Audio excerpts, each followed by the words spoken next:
Muy bien, iniciamos pues esta clase en el nombre del Padre y del Hijo y del Espíritu Santo. Amén. Tomad, Señor, y recibid toda mi libertad, mi memoria, mi entendimiento y toda mi voluntad. Todo mi haber y mi poseer vos me lo disteis. A vos, Señor, lo torno, todo es vuestro. Disponed a toda vuestra voluntad. Dadme vuestro amor y gracia, que ésta me basta. Amén. En el nombre del Padre y del Hijo y del Espíritu Santo. Amén. Bien, entonces vamos a iniciar con esta sección ya de estudio no introductorio, sino de contenido duro, vamos a decir. Vamos a hablar de la estructura metafísica del ente, que sería toda la sección en la que nos encontramos ahora, y vamos a partir de un punto fundamental que son la sustancia y los accidentes. Ese va a ser nuestro punto de partida ya en la profundización de esta materia de metafísica. Y pues vamos a buscar aprovechar, a sumergirnos en este mundo filosófico para también buscar aprovecharlo de la mejor manera. Entonces, bueno, en cuanto a la sustancia y los accidentes, al hablar de la naturaleza de estos elementos, ¿qué son sustancia y accidentes? En general, son los predicamentos a los que puede reducirse toda la realidad. Hay una experiencia que tenemos en relación con las cosas que existen y esta experiencia nos revela este doble nivel o doble aspecto de la realidad. ¿Y a qué nos queremos referir específicamente? Bien, cuando hay una cosa, una misma cosa, vamos a suponer una manzana. Esta manzana puede tener cambios evidentes, significativos, por ejemplo, un cambio de color, podría ser, de una manzana que ahora está verde, se pone roja, que la piel se empieza a arrugar y sin embargo sigue siendo manzana. Entonces, hay cambios que se pueden producir que claramente modifican aquello de lo cual estamos hablando y sin embargo la cosa sigue siendo lo mismo. La manzana sigue siendo manzana.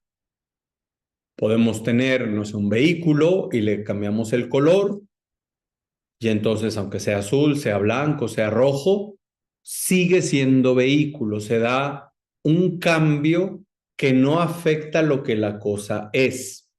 Ahora, hay otro tipo de cambios que sí pueden afectar y producen que aquello deje de ser lo que era para ser una cosa diferente. Ejemplo, cuando un ser viviente muere, al momento de que muere, deja de ser lo que era, viviente, ¿no? Y pasa a ser, ¿qué? Pues un cadáver, ¿no? De viviente pasa a cadáver, pero es un cambio sustancial. ¿Por qué? Vamos a suponer que hay un perrito que acaba de morir. Los cambios que se dan en la sustancia del perro, porque era viviente y ya no es, de primera instancia no aparecen. Quiero decir, el color, el tamaño, la forma siguen estando ahí. Acaba de morir. Vamos a suponer que tenemos el perrito enfermo y entonces no sabemos si vive o no e incluso nos lo cuestionamos. ¿Está vivo o no está vivo? Porque en lo aparente está exactamente igual que hace un momento. Pero pasan unos minutos y ¿qué pasa? Este cuerpo se empieza a poner rígido. Entonces ya hay un cambio sustancial. Y si sigue pasando el tiempo, los elementos se disgregan y se produce lo que se llama corrupción. Y entonces ahí queda evidentísimo que lo que antes era ya no es.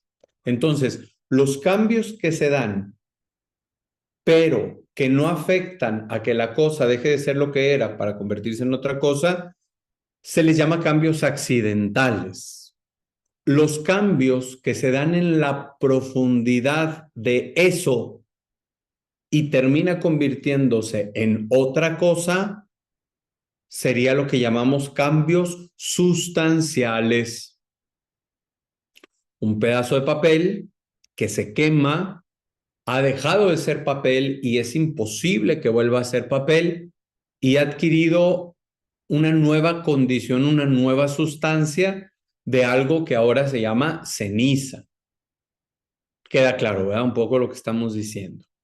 Bien, entonces, si vemos que hay cambios accidentales que no afectan lo íntimo de la cosa y hay otros cambios que sí la afectan, cambios accidentales, cambios sustanciales, de esto deriva que podamos afirmar que hay realidades o aspectos diversos de la realidad llamados sustancia y accidente.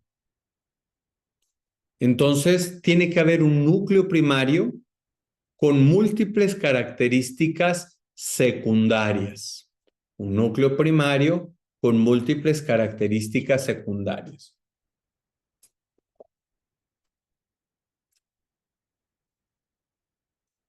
Para imaginarlo de alguna manera, el cubo, que se me olvidó cómo se llama, este que vas armando para un lado y para otro, tiene que haber una estructura central y de hecho lo hay. Hay como una especie de ruedita donde se encajan, una esferita donde se encajan todos los cubitos que forman parte de este cubo. Y sobre ese se va armando lo demás.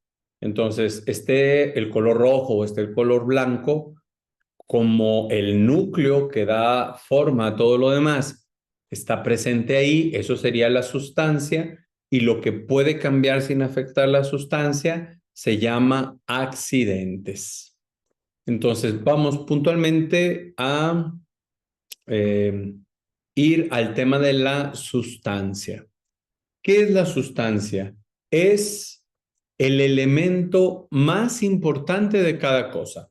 Es el sujeto mismo o sustrato en el que se asientan los accidentes. Substancia o sustancia viene del latín substat, lo que está por debajo. Substat, lo que está por debajo. Y entonces no solamente está por debajo, sino es lo subsistente. No le compete ser en otra cosa, sino en sí mismo. De aquí viene la definición de sustancia. Aquello a cuya esencia o naturaleza le compete ser en sí y no en otro, podemos decir, en otro sujeto. Repetimos, es aquello cuya esencia o naturaleza le compete existir en sí y no en otro sujeto, cuya esencia o naturaleza le compete ser en sí y no en otro. Bien, entonces ha de intervenir en ello la esencia, ya habíamos hablado un poco de la esencia. La esencia es el principio diversificador del ser. Principio diversificador del ser. Recordemos definición de esencia. Aquello que hace que una cosa sea lo que es, sin la cual no puede ser lo que es. A veces pareciera que se toma como sinónimo sustancia y esencia. Estrictamente no es lo mismo, aunque estén íntimamente relacionados. La esencia es lo que determina a este modo de ser que a este le compete subsistir. Entonces, sustancia es el modo de ser que subsiste y la esencia es lo que ha determinado. Por ponerlo con algún ejemplo, que esos ejemplos siempre van a quedar a distancia, porque los ejemplos que estoy dando son en orden físico y no en orden metafísico, pero bueno, nos ayudan. La sustancia, otra vez en el cuadrito este de esos que se arman, la sustancia, vamos a decir, es el núcleo central sobre el cual queda armado todo lo demás. La esencia sería el diseño que hizo que esta estructura sea tal cual es. Aquello que hace que una cosa sea lo que es y la cual no puede ser lo que es. Entonces, muchas de las cosas que vamos a hablar aquí en metafísica están tan íntimamente relacionadas que por eso resulta a veces difícil distinguirlas. Pero vuelvo, la esencia, por decirlo de alguna manera, es el diseño para que esta cosa específica sea lo que es y quede determinada. Y la sustancia es esta esencia en cuanto subsiste.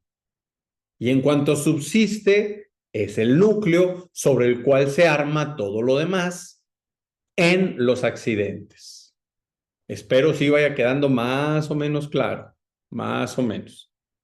Y si no, los que tienen la cámara abierta, finjan que sí, díganme que sí. Vamos a ir profundizando.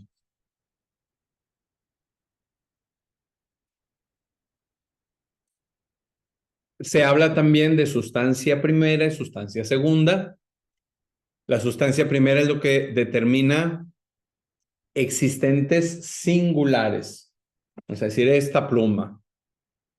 Esta pluma, su sustancia primera es lo que hace que esta pluma sea esta pluma. La sustancia segunda sería una consideración universal, lo que podemos abstraer. La pluma. ¿Qué es una pluma? No esta pluma, que sería sustancia primera, sino la pluma, la plumeidad, ¿dónde la encuentro? Esa sería la sustancia segunda, que es de manera abstracta. Como estoy dando clases en varios lugares de materias muy relacionadas, luego se me confunde. Pero hay que decir, lo digo por lo siguiente. La abstracción no es la imaginación. En el alma vamos a imaginar aquí una línea que separa. De aquí hacia abajo, en el alma está la dimensión que se llama sensible. Y de aquí hacia arriba, la dimensión intelectual, la inteligencia. En la dimensión sensible hay sentidos externos, oído, olfato, vista, gusto, tacto, sentidos internos y entre ellos la imaginación.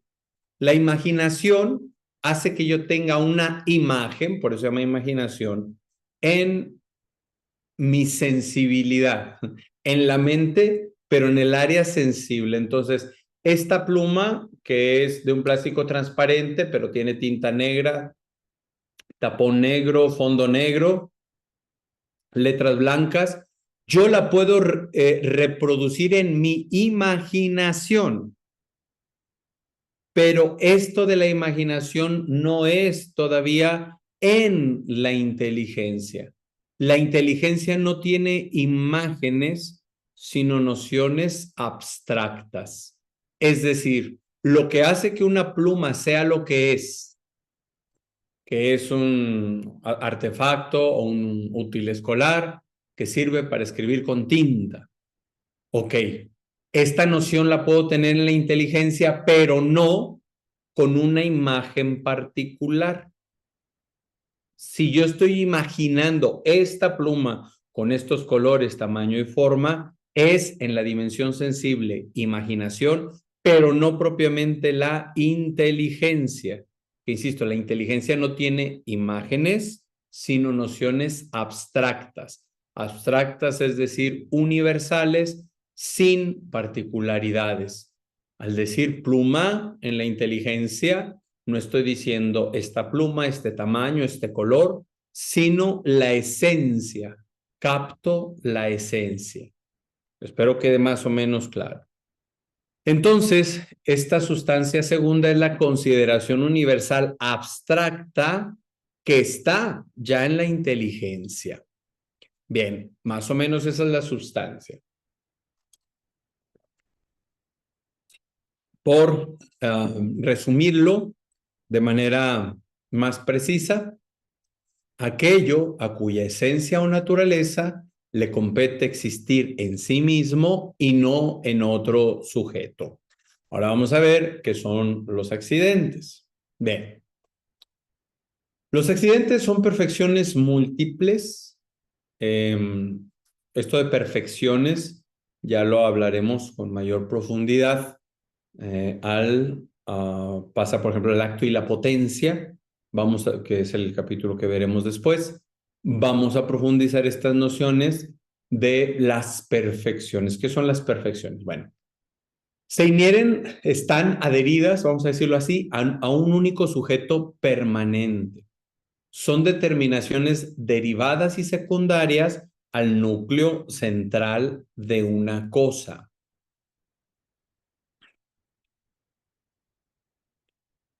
Cubo Rubik se llama lo que estábamos hablando. Si al cubo Rubik, a este núcleo que le da su consistencia, yo le quisiera añadir este mouse, pues claramente no va. O sea, tiene que haber una correspondencia entre la sustancia y los accidentes. Entonces, necesariamente los accidentes son secundarios y derivados al núcleo central de una cosa. Déjenme acomodo que estoy aquí medio fuera de lugar.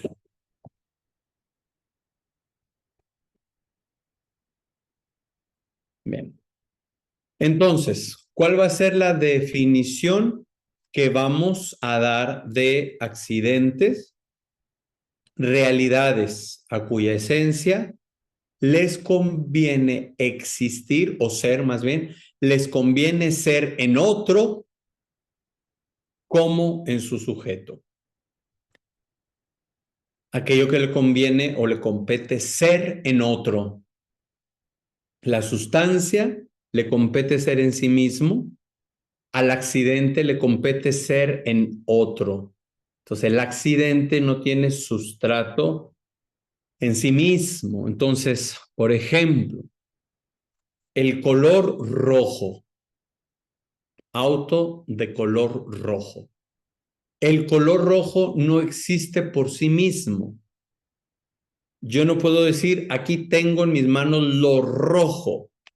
Puedo decir que tengo un libro con una parte de la portada de color rojo. Puedo decir que tengo esto, que no diré que es por ahora, de color rojo, pero no hay algo, no hay lo rojo en sí mismo. ¿Me entiendes? Incluso la pintura, no. Hay pintura roja, pero tiene que estar en esta sustancia semilíquida, viscosa, adherente, que se seca y permanece estable. Bueno, se le llama pintura. Lo rojo está en la pintura, lo rojo está en el libro, lo rojo está, pero no hay una rojeidad que yo tenga aquí. O sea, yo no puedo desprender lo rojo de esta portada.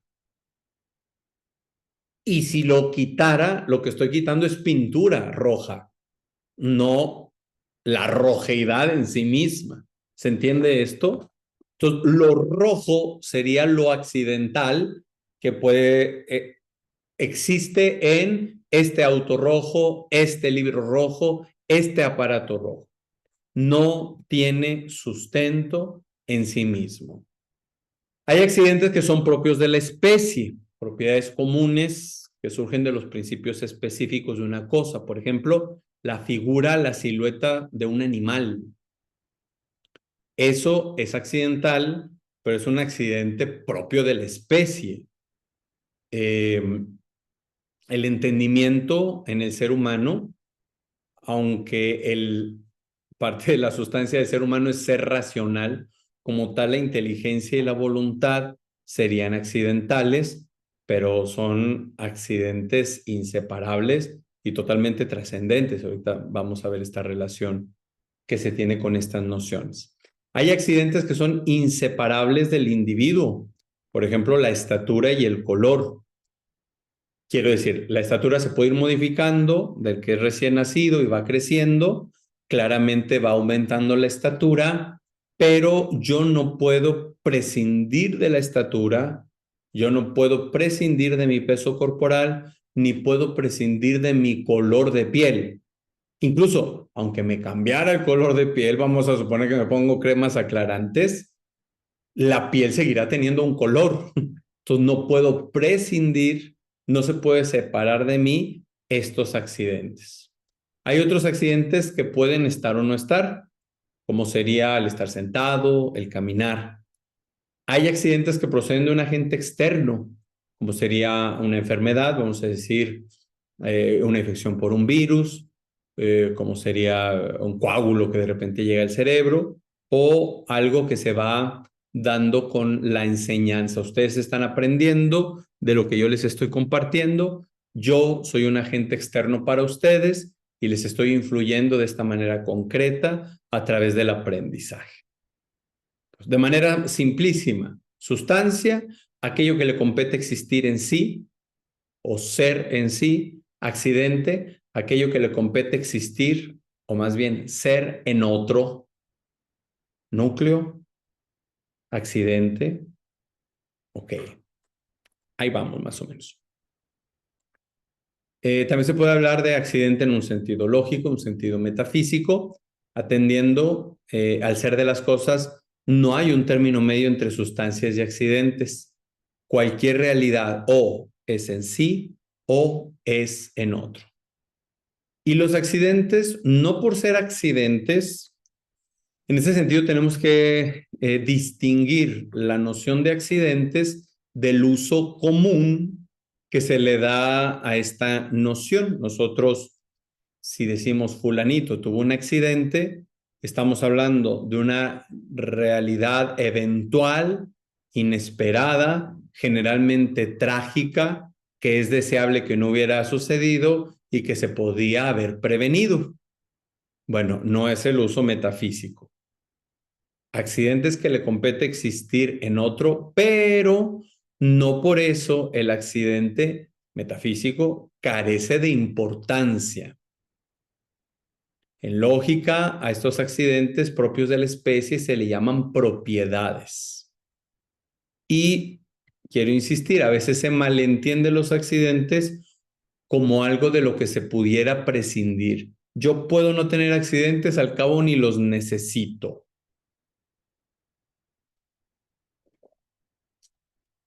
Más adelante concluiremos que no existe la sustancia sin accidentes ni los accidentes sin sustancia, salvo excepciones. Dios no tiene accidentes. Estamos hablando de la sustancia divina. Recuerden que estamos en filosofía.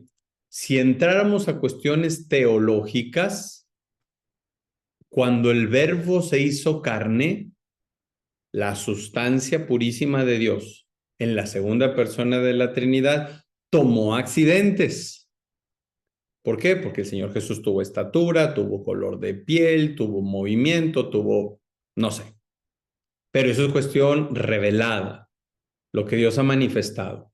En el plano puramente filosófico, que no es el plano revelado, recordemos que habíamos hablado esto de los grados, en el puro plano metafísico, Dios es sustancia pura, sin accidentes. Y es la única sustancia que no tiene accidentes.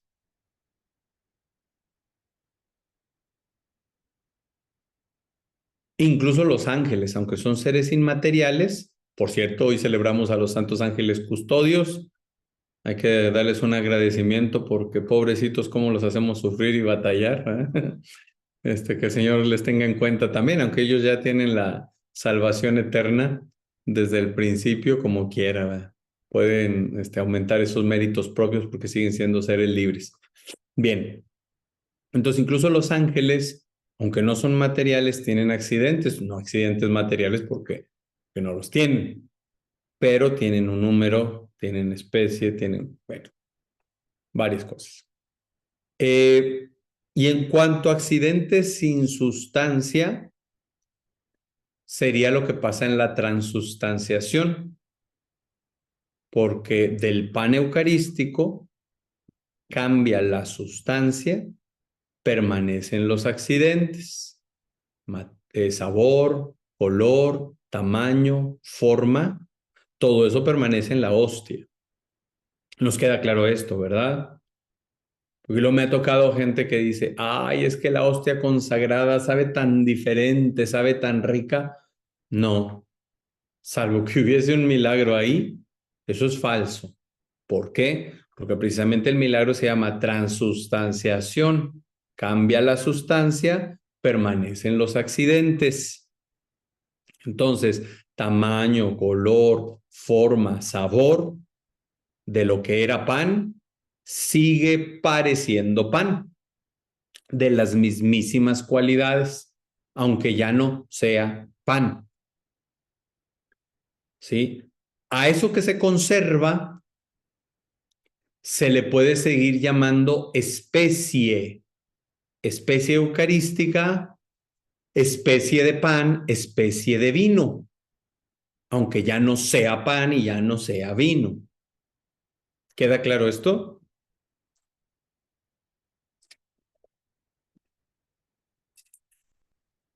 Entonces, mire, esto que estamos viendo nos ayuda a tener mayor claridad en un aspecto particular de la fe, que es algo que ya habíamos mencionado, que la teología le pide prestada a la filosofía términos suyos para entender el misterio de la fe. Nos queda claro esto, ¿verdad? Ok. Entonces, una pregunta teológica, pero relacionada con estas cuestiones filosóficas que estamos viendo. ¿Hasta cuándo subsiste la presencia real de Jesús en la Eucaristía? Piénsenlo nada más.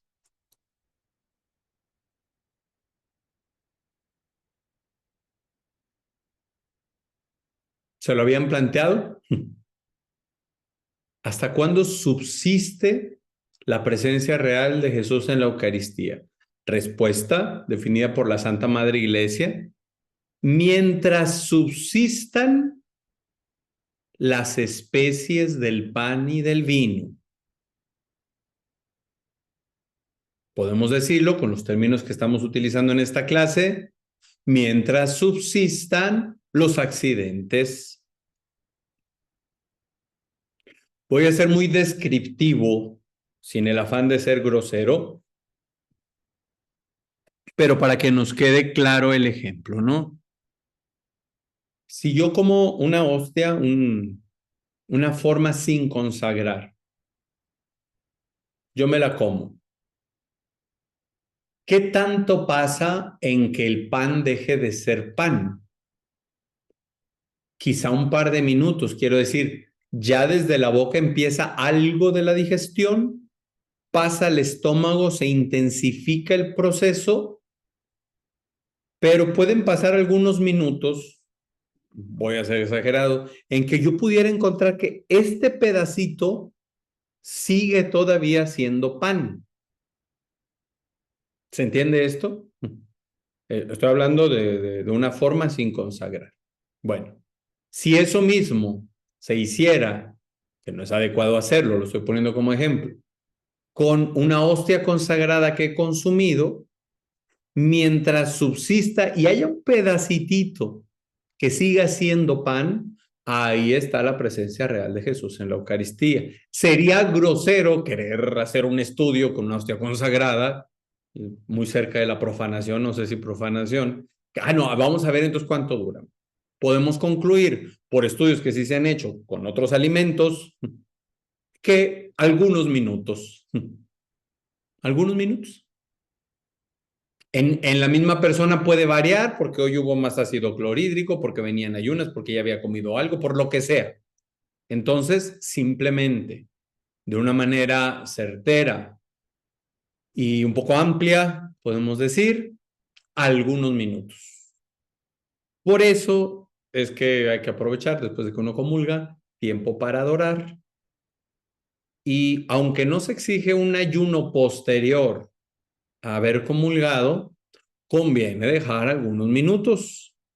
Por eso no sería tan conveniente, y algunos minutos que 10, 12, 8, 15, quizá, ¿no? No sería tan conveniente que tan pronto como salgamos de la misa vayamos a comer algo. ¿Por qué? Porque pudiera, pasa muy poco tiempo. de que comulgamos a que salimos de la iglesia, y algunos parece que en lugar de que el sacerdote les diga el nombre del Padre y del Hijo y del Espíritu Santo, parece que le dijeran en sus marcas listos fuera, ¿verdad? Nomás están esperando eso para correr del templo. Pues imagínense que todavía hubiera presencia real del Señor en la Eucaristía y yo ya le estoy entrando a los chicharrones, a las garnachas y a la barbacoa. Entonces, por eso también conviene hacer mi acto de adoración después de comulgar y terminando la misa, permanecer algunos minutos en oración y en adoración. ¿Queda claro esto? Entonces, bueno. Un punto fundamental para entender la sustancia como tal es que el ser es el acto propio de la sustancia. Solo lo que tiene el ser como algo propio, lo que existe como separado e independiente, es en sí mismo. Por lo tanto, como los accidentes no subsisten por sí mismos, no tienen propiamente ser, sino que su sujeto es, de un modo u otro, esos accidentes, pero que se encuentran en otro, acuérdese, sustancia, aquello que le compete existir en sí mismo, accidente, aquello que le compete existir en otro. La cantidad de un caballo no es ni su color ni su figura. La cantidad es término de filosofía de la naturaleza que se refiere a esta cuestión de dimensión que puede ser medible, ¿no? Entonces, el caballo es pesado, es blanco por tener esos accidentes, pero ese peso o ese color no son el caballo. Entonces, estrictamente, los accidentes no poseen el acto de ser en propiedad, sino que dependen de la sustancia. Entonces, los accidentes son en cuanto que forman parte de un sujeto. Entonces, hay una dependencia del ser, una dependencia del ser. Entonces, el accidente implica una imperfección en cuanto que su ser depende de otro y está en otro y forma parte de la composición del sujeto. Entonces, la sustancia del ente en sentido propio, ente, se predica tanto de la sustancia como de los accidentes, pero en un sentido análogo. Recordemos esta palabreja que se va a estar usando mucho, análogo, en parte igual y en parte diferente. Se usa mucho en filosofía, en parte igual, en parte diferente.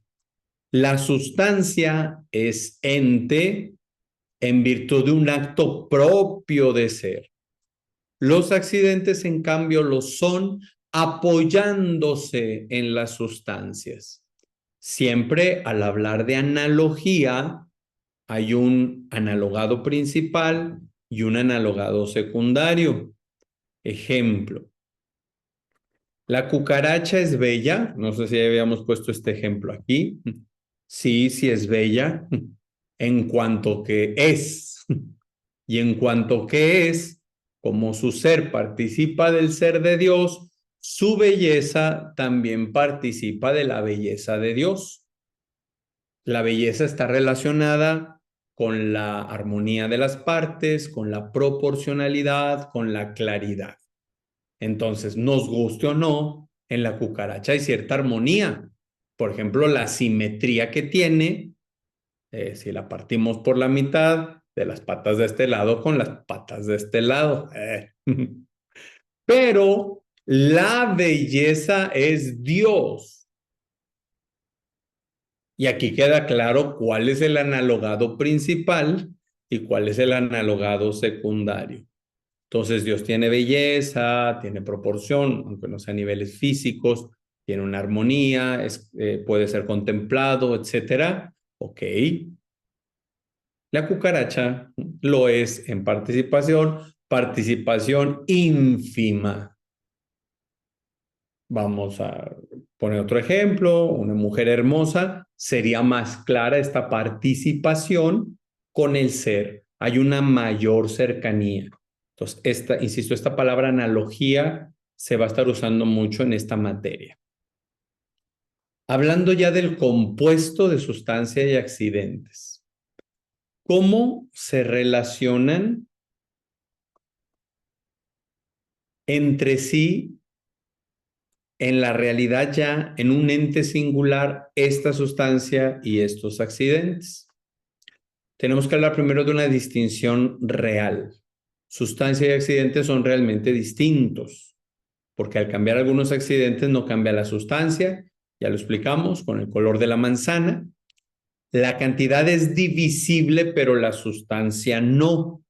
Por ejemplo, si un pastel le quito una rebanada, sigue siendo pastel, y le quito otra rebanada, sigue siendo pastel. Si llegáramos a un momento en que la cantidad compromete la sustancia, sería por alguna razón que esté de fondo, no en la cantidad misma. Ejemplo, una persona que le amputan un dedo, que le amputan una pierna, que le amputan ambos brazos, sigue siendo persona.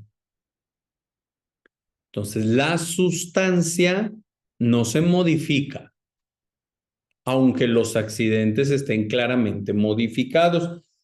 Esto es importante porque es uno de los argumentos para decir que el embrión humano es digno y exige respeto total, porque aunque los accidentes claramente sean diferentes de un espécimen adulto, la sustancia sigue siendo la misma, cuerpo y alma animal de naturaleza racional. Sigue siendo lo mismo y por lo tanto el mismo valor objetivo a pesar de la hondísima diferencia en los accidentes. ¿Queda claro esto que estamos diciendo?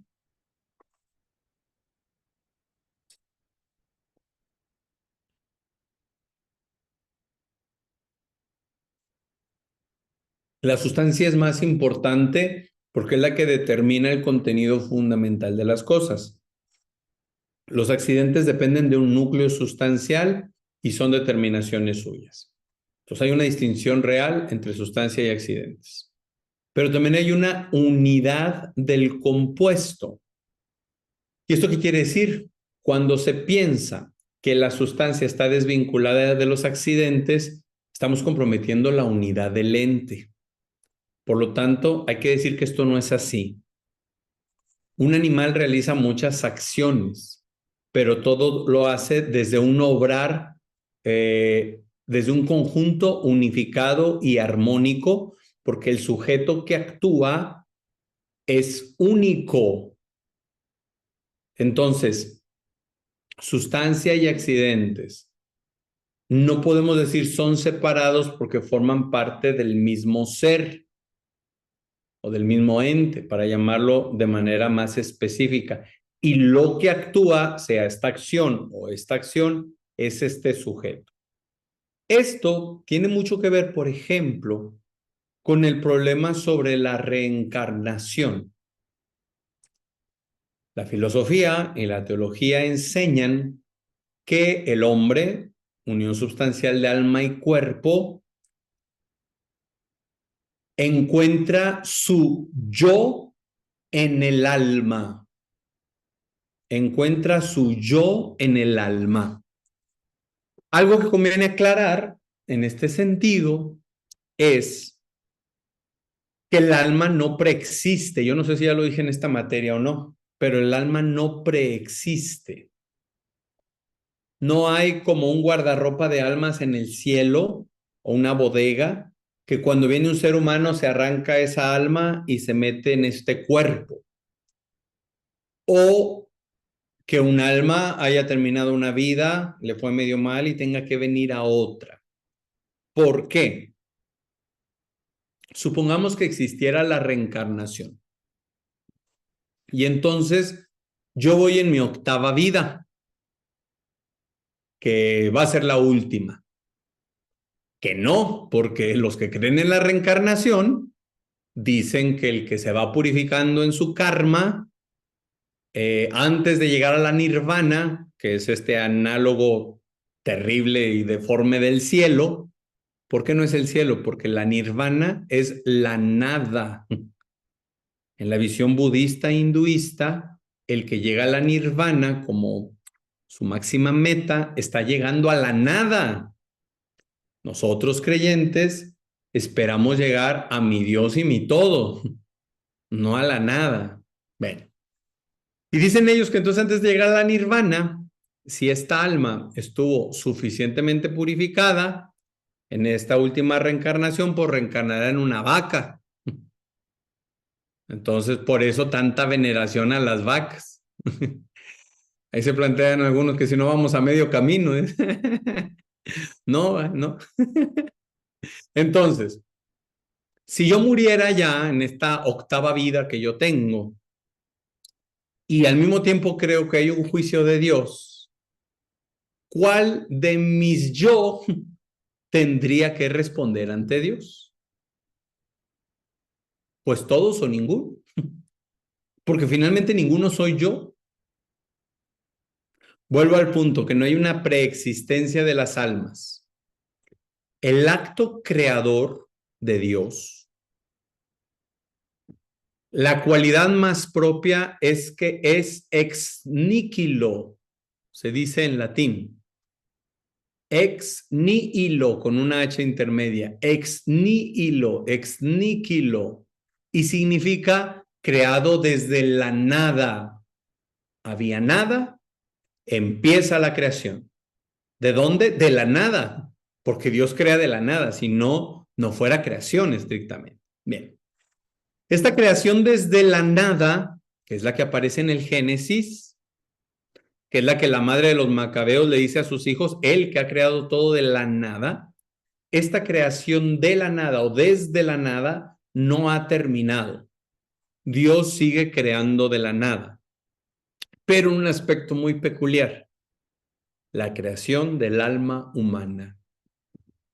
Cada que se concibe un nuevo ser humano, al darse la fecundación, en ese mismo instante de la fecundación, Dios crea de la nada esta alma humana, al mismo instante.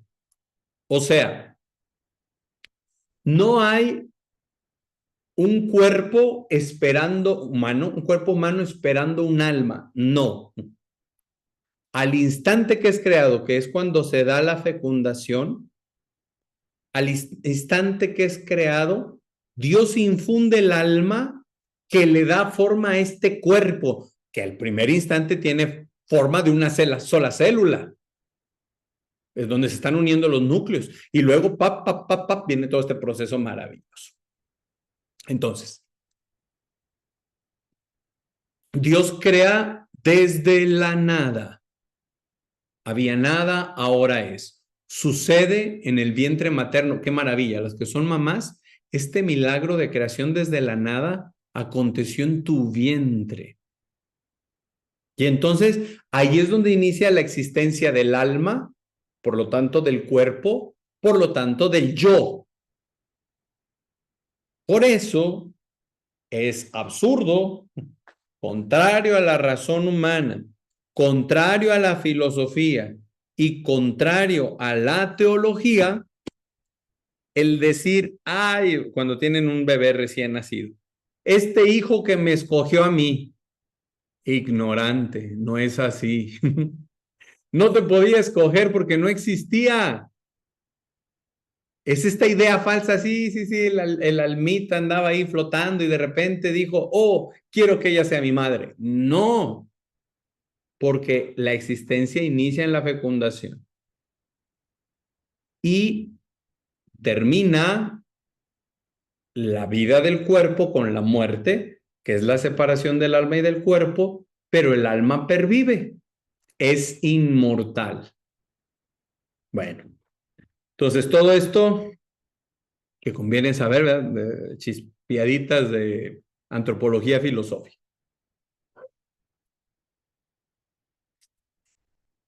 Entonces, recordando que es en la sustancia donde se ubica el sujeto, y si hacemos este parangón de sustancia, aunque bueno, estrictamente la sustancia del ser humano es alma y cuerpo, aún así el yo, en cuanto deliberación, en cuanto decisiones, radica en el alma.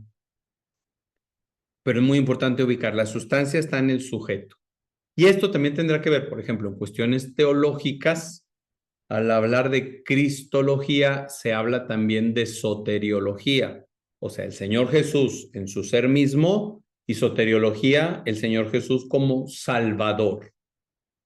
Y unas discusiones que se dieron en los primeros siglos es si Él es Dios, si Él es hombre, si es Dios y hombre al mismo tiempo, si es otra sustancia que no es ni Dios ni hombre, sino que se forma por la mezcla de ambos, si es una especie de semidios o primera gran criatura, como diría el arrianismo.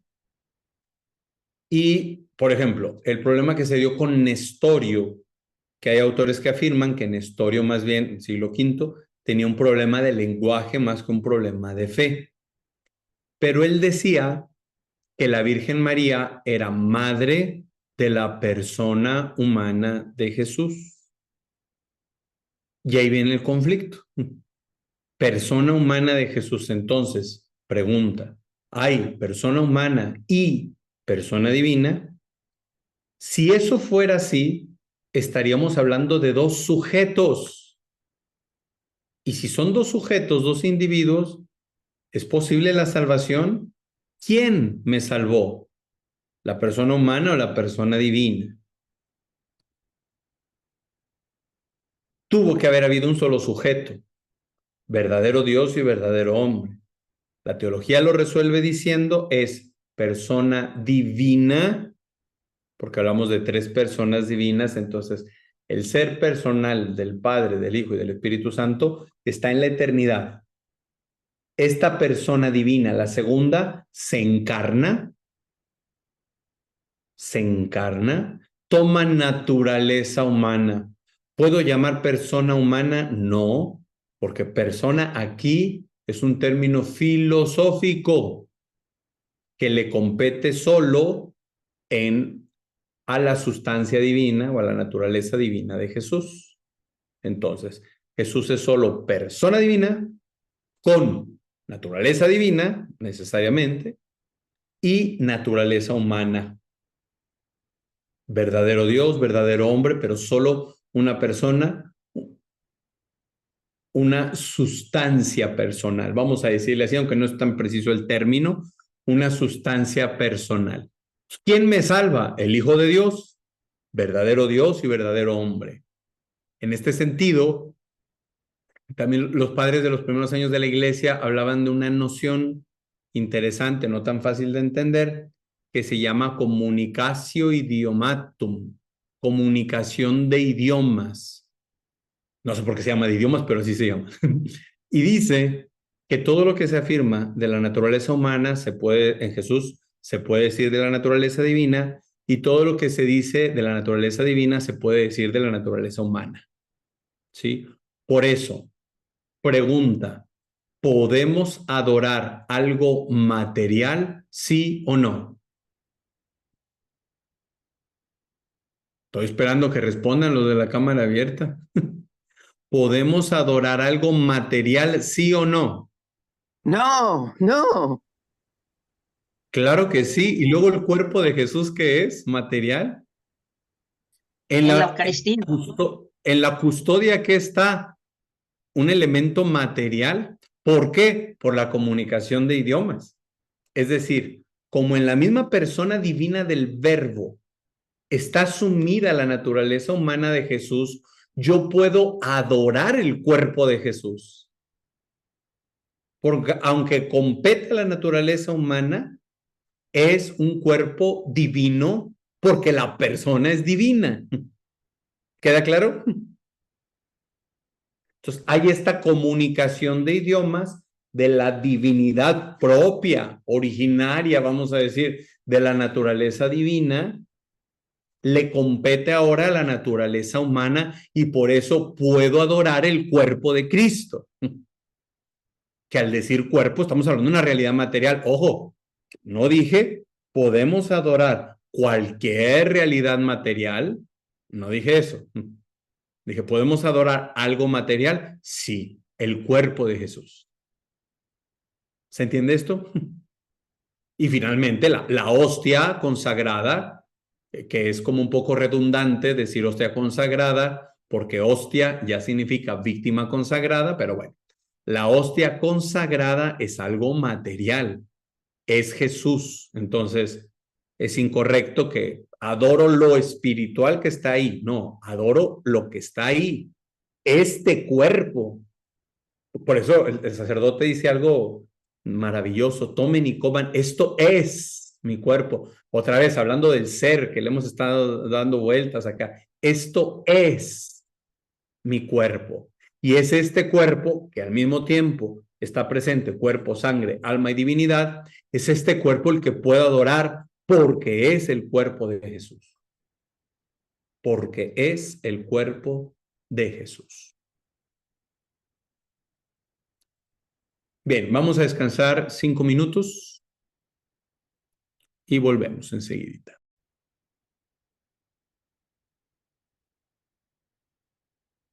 Continuamos entonces.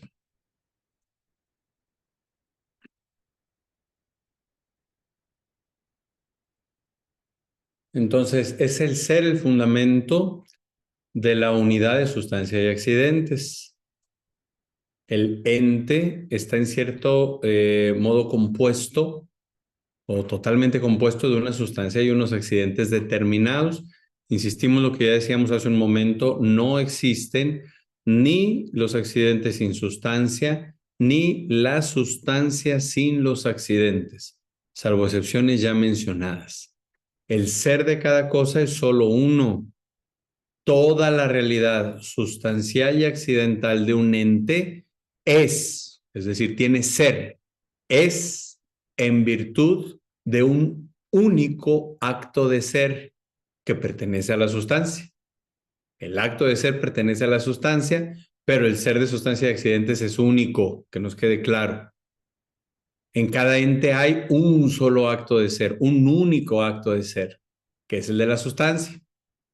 Pero porque este acto de ser propio de la sustancia es real, por lo tanto también los accidentes son reales, aunque carezcan de un ser propio. Hay entonces 3 maneras de relacionarse sustancia y accidentes. La sustancia es el sustrato del accidente, no solo como un soporte, este ejemplo del que yo hablaba del cubo Rubik donde se va armando, no es solo como un soporte, sino le da el ser. Entonces, esta comunión, esta participación análoga se llama. Entonces, la sustancia es causa de aquello, de los accidentes que derivan de ella. Por lo tanto, la figura. Entonces, la sustancia está relacionada con los accidentes. No sé, si tengo un gato, la sustancia de gato no me va a dar la apariencia de un insecto, porque los accidentes derivan de la sustancia. Entonces sería claramente contradictorio o absurdo, ¿no? También la sustancia tiene una capacidad pasiva para recibir un ulterior perfeccionamiento que le dan los accidentes. Insistimos, los accidentes no existen por separado. No puedo tener lo blanco, lo alto, lo pesado por separado de aquello que es. El conocimiento de la sustancia y los accidentes. Esta capacidad de distinguir o entender sustancia, accidentes con la inteligencia a partir de los datos suministrados por los sentidos, es lo que ya explicamos al principio, ¿no? Con el ejemplo de la manzana. Tengo una manzana que era verde, se está poniendo roja, ahora lisita, se está poniendo corrugada, pero sigue siendo manzana, entonces es un cambio accidental. Si esta manzana la machaqué, la cocí junto con harina, no sé, Ahora es un pie, ya definitivamente ya no es manzana. Entonces, los accidentes como tal no ocultan a la sustancia, sino al contrario, la manifiestan. Entonces, en esta participación del ser, podríamos decir que hay un ir y venir entre sustancia y accidentes. Se requieren, se exigen mutuamente la sustancia y los accidentes. Podemos tener un conocimiento, esto es como progresivo. ¿Cómo yo conozco entonces sustancia y accidentes? Primero conozco algo de un algo compuesto. Al decir compuesto quiere decir que tiene sustancia y accidentes. Lo conozco como algo que los sentidos me dan, que me revela cierta sustancia. Ya decíamos que lo primero que capta la inteligencia es que algo es, sin entrar en los detalles. Y aquí les pongo un ejemplo concreto. ¿Qué es esto? Ya dijeron que no podemos escribir en el chat, pero háganme gestos así. Una pila, ahí dijeron. Un disco duro externo, me dijeron ayer. Pues no. Miren, tiene una entrada así, que es salida, esa más bien es salida, y tiene dos entradas, o salida y entrada más bien. Pero bueno, tiene estos orificios. Ah, no, pues no es una pila, no es un disco de almacenamiento, no es. Pero podemos decir que es un aparato electrónico, así en sentido muy genérico. Aparato electrónico, sí. Entonces ya hay algo que mi ser capta. Yo les explico. Esto se llama capturadora de video. ¿Qué quiere decir? Yo no puedo meter la señal de la cámara directo a la computadora porque está en un lenguaje que la computadora no entiende. Entonces, este aparatejo saca la señal, o más bien recibe la señal de la cámara, la traduce y se la da a la computadora en un lenguaje que la computadora puede entender. Esta salida yo la puedo poner aquí en una televisión y tengo en grande la misma señal de la cámara. Bueno, esto es una capturadora de video. Levante la mano quien ya sabía que existían las capturadoras de video. ¿No? Ahí una persona. Ok. Y si yo les dijera, ¿qué es esto? ¿Qué es? Una USB. Me dijeron una USB. Pues les digo que es una capturadora de video. Es otra capturadora de video. Tiene aquí una entrada HDMI y salida USB y cumple la misma función que esta cosa. ¿Okay? Los accidentes son diferentes. La sustancia es la misma. ¿Cómo conozco? Conozco la cosa, algo que existe, algo, quería enseñarles algo que les fuera desconocido. Si les enseñaba un vaso o termo, no, si lo conocemos, no, esto que les fuera desconocido. La inteligencia capta que algo es. Luego yo les explico la sustancia de esto, que es la misma sustancia de esto, y una vez entendiendo la sustancia, entiendo mejor los accidentes. Ah, por eso tenían varias entradas, porque es necesario para que tenga el funcionamiento que se pretende. Entonces, esta es la manera de yo conocer sustancia y accidentes. Capto el objeto, se me va revelando la sustancia, entendida la sustancia, bueno, capto el objeto por medio de los accidentes. Se me va revelando la sustancia, entendiendo la sustancia, entiendo mejor los accidentes. ¿Queda claro esto? Esto es muy útil en teología, por ejemplo. Al hablar de la Santísima Trinidad, al estudiar la Santísima Trinidad, se le estudia en dos sentidos muy trascendentes. Trinidad inmanente, Dios en sí mismo, Cuando yo enseño de esto, digo Dios para adentro. Dios en sí mismo, Trinidad inmanente dentro de sí mismo. Y luego, Trinidad económica. Esta palabra es una palabra que nos suena raro hablando de teología. Pero ¿qué significa etimológicamente la palabra economía? Viene de oikos nomos, administración de la casa o administración de los bienes de la casa. Economía de salvación significa cómo Dios nos regala sus bienes, la gracia y la salvación. Esa es la palabra Trinidad. Bueno, economía de salvación significa eso. Dios que dispensa sus bienes salvíficos. Economía de salvación. Entonces, Trinidad inmanente, Dios en sí mismo. Trinidad económica, Dios que actúa fuera de sí mismo en la historia de salvación o en la economía de salvación. ¿Queda claro esto? Ok. ¿Qué es primero? En la realidad, ¿qué es primero? ¿La Trinidad inmanente o la Trinidad económica? La Trinidad inmanente. La inmanente. ¿Por qué? Porque es Dios en sí mismo. Porque Dios en sí mismo siempre es Dios en sí mismo y siempre ha sido, es eterno. Y llega un momento en el que crea, pero cuando todavía no había creación ya había Dios, y había Dios Trinidad. Entonces la Trinidad inmanente es eterna. Empieza la creación, empieza la historia de salvación, Trinidad económica. Bien. Entonces ya queda claro qué quiere decir Trinidad inmanente, Trinidad económica. Ok.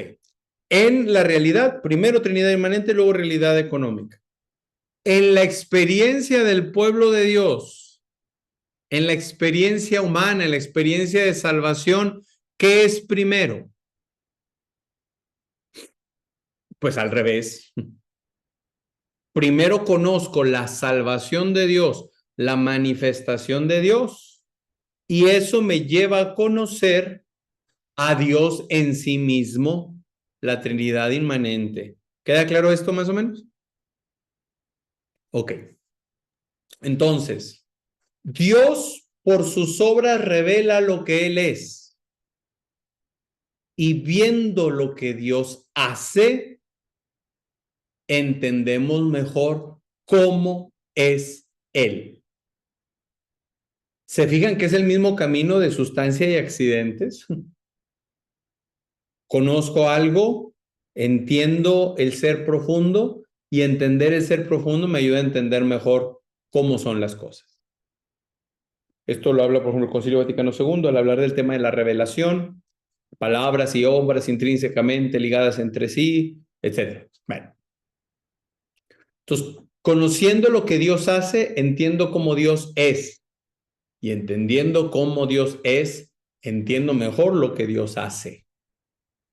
Porque podríamos decir que la historia de salvación a Dios le es accidental. En Él no hay accidentes, eso ya lo dijimos.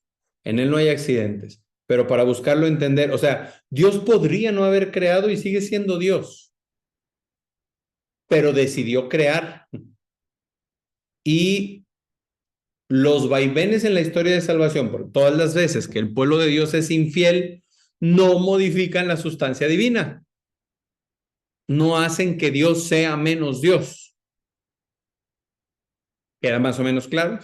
Aunque insisto, en Dios no hay accidentes. Esto era simplemente un ejemplo para buscar entender. Pues bien, con esto llegamos al término del tema de hoy. Patti, si me puedes reenviar la pregunta que tenías la semana pasada, por ahí me la mandaste, pero creo que se me perdió en el chat. Había otras preguntas que mandaron al correo, que es el camino ordinario para hacer preguntas. Y vamos a leer. ¿Cuál es el ser del ser humano? Bueno, volvemos. Al hablar del ser, estamos hablando del acto del ente. Entonces, todo lo que es. ¿Y por qué es? Porque es. Entonces, el ser del ser humano, tenemos que ser claros, ser es un acto de todo ente, común a todo ente. Y el ente es aquello más universal que existe en la realidad porque todo lo que es. Si quisiste decir cuál es la esencia del ser humano, eso ya es otra cosa. La esencia del ser humano es ser un animal racional. Animal racional.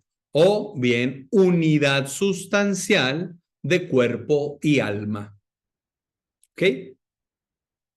Siguiente pregunta. ¿Cuál es la esencia del ser hombre y del ser mujer? Pues bueno, tendríamos que simplificarlo. Individuo o animal racional de sexo masculino y animal racional de sexo femenino, con una complementariedad entre ambos única y especial, que no se compara a ninguna otra.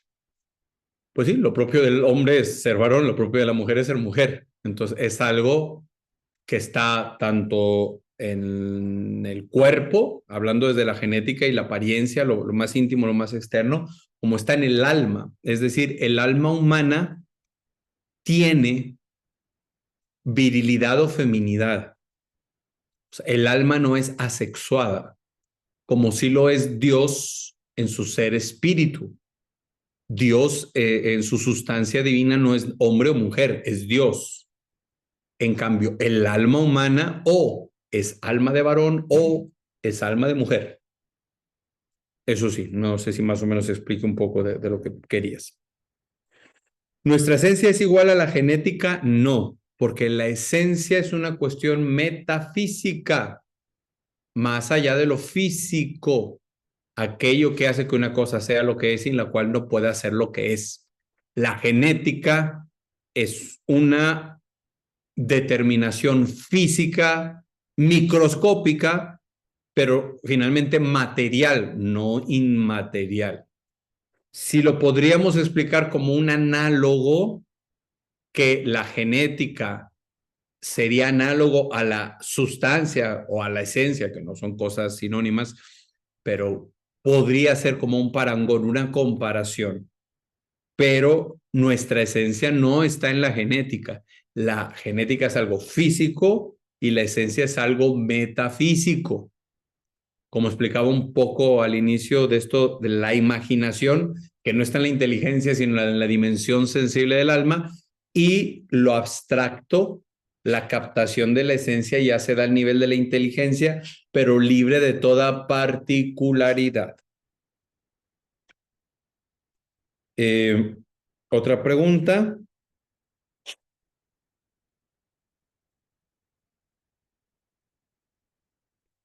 Una persona no binaria, entre comillas, o que se describe como tal, ¿eso de no binario sería un ente de razón?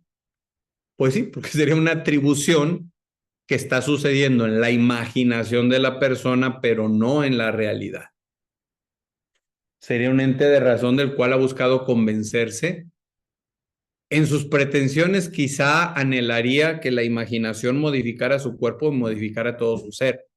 Pero ya les dije que incluso el alma o es masculina o es femenina. Entonces, este fenómeno de la autopercepción sería equiparable a un ente de razón en cuanto que no tiene existencia concreta extramental y tiene que aparentar mutilándose, maquillándose, hormonándose, pero insisto, como el alma sigue siendo correspondiente con su ser biológico, pues se encuentra en una contradicción total. Por eso, aunque se sometan estas personas al, entre comillas, cambio de sexo, sigue existiendo una fuerte frustración porque hay el rechazo de sí mismo, ¿no? De aquí viene cuando se habla de homofobia o de transfobia, a cualquier, por lo menos duda que se plantee respecto a esta teoría de género. En realidad, quien más odia al trans es él mismo, porque dice que está atrapado en el cuerpo equivocado, entonces odia su cuerpo. Entonces es una contradicción bastante grande, ¿verdad? Así es. Bueno, entonces les recuerdo que las preguntas que tengan las mandan al correo electrónico con Lorenia. Lorenia me las hace llegar. Para la próxima semana vamos a tocar lo que habla de los predicamentos. Procuraré lo más rápido que podamos porque el siguiente capítulo también es de gran importancia. No sé si los alcancemos a cubrir los dos, pero sí les pido que los estudiemos. Los predicamentos y acto y potencia. Acto y potencia. Muy bien. Les doy la bendición. El Señor esté con ustedes. Y la bendición de Dios Todopoderoso, Padre, Hijo y Espíritu Santo, descienda sobre ustedes y les acompañe siempre. Amén. Nos vemos la próxima semana, si Dios quiere.